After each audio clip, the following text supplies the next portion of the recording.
All right, we've all done a great job. It's been 6 weeks, 7 weeks since this big shutdown. We've been closed up in the house, dying to get back out on the ice. In fact, this is the longest I've been off the ice since I started playing when I was 9. It's crazy. We miss it. We love it. I've got some advice for you today on how to hit the ground running when we get the green light to get back out there and start stopping pucks again. Number 1, don't get hurt. Seems obvious, but you know what's going to happen. As soon as we get clearance to start doing private lessons, our goalie coach is going to be calling us. We're going to be setting up lessons. Our buddies in the beer league team is going to be booking ice. We're going to be skating. That is a recipe for disaster, especially if you haven't been taking care of yourself and growing yourself into the coach like I have. So hopefully during this next 4 to 6 weeks before we get the green light, we need to start being very mindful of preparing our body for when we do get the green light. You need to make sure you're taking care of your dynamic stretching, your static stretching. You're building that support, that range of motion so your body can handle the workload when you get right back into this. You need to be working on your aerobic conditioning, your anaerobic conditioning. You need to be working on your strength, your muscular endurance. I'm going to put some links down in the description of people that are experts in those areas so that you can hook up with them and make sure you're doing great things off the ice to prepare when we get the green light. Number 2, ease into it when you get the green light. I think there's going to be a natural tendency for us to do 8 million lessons and get on the ice a million times. You got to just gradually ease your way back into this. So the first week we're cleared to get back into it, maybe go on the ice once or twice. Let your body adapt to get back onto the ice, the feeling in your groins, your legs, your movement, etc. Don't think it's a race, it's a marathon. When we get the green light, ease yourself back onto the ice. Do less than more. Number 3, lower your expectations. Of course you're going to suck when you get on the ice. You haven't been on the ice for 2 months. You shouldn't be doing well. If you are, you're a freak of nature. So have very low expectations.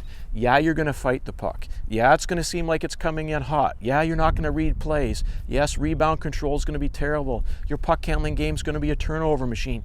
Doesn't matter. Everybody's in the same boat. So lower your expectations. And when you get back on the ice, when we get the green light, have a very low expectation level.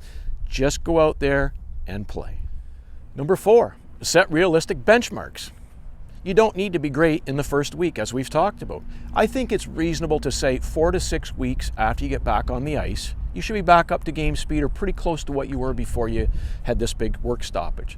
So take that 6-week, that 4-week goal, and then backdate it. Maybe week number 1, you go on the ice once or twice. Week number 2, you go on the ice 3 or 4 times, etc., and you gradually ramp it up.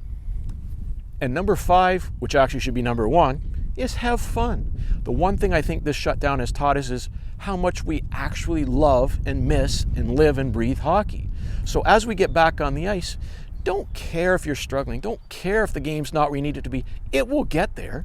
But just appreciate the smells, your teammates. Appreciate the being on the ice, the bruises, the blood, the sweat, the tears, all the stuff that has made hockey great. Appreciate hockey for what it is. It's something that everybody loves. Have fun. Enjoy hockey. Appreciate that we've got it back again. We've all heard what's happened with Kyle Larson, and even earlier in the spring we heard what happened with Jeremy Roenick. I think there's a teachable moment in there for all us athletes, and that's understanding the nature of what we got to do online in today's social media world. So obviously this weekend, Kyle Larson lost his job as a top NASCAR driver. He was doing an e-race, and he'd said a racial slur during the midst and the heat of the battle, which doesn't excuse it. In today's world, in any world, what he said is not acceptable. Whether you're saying it online, whether you're saying it with your buddies, just don't do it. That shouldn't be in your character. And with Jeremy Roenick, he knew better. He was a very entertaining announcer, an amazing Hall of Fame type hockey player, and he said something online on a podcast with Spit and Chicklets, which I love, that ended up getting his job fired for the NBC team.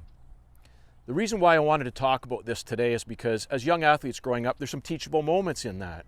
We've got to be careful with what we put on our social media, especially if we want to play in the OHL, Western Hockey League, college hockey, and pro hockey. All the executives at those levels study people's social media. So step number 1, if you've said anything or anything questionable on your social media, you need to go there now and sanitize it. Yes, I know it's always online, but just go there and get rid of what's on there. And I always like to use the rule of thumb that what would you do, what would you say, what would you post if you were posting it to your grandmother? That will normally keep things pretty safe and pretty vanilla. Now, once you're an established athlete, you're trying to build some edgy brand or something, of course, you can have a little bit more leeway, a little more rope with what you want to do. But right now, what I would say, as a young athlete growing up, you've got to be very careful.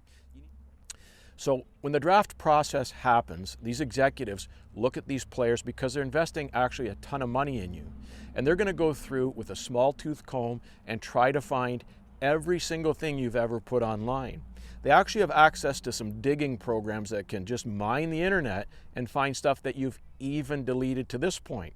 So don't let that fool yourself that even if you clean it up or sanitize, as I spoke about earlier, it's still there. And a guy that's about to give you a $10 million contract is going to find it and going to ask you about it. So use some judgment in that regard. Keep your social media clean. Keep your grandma happy. Keep me happy.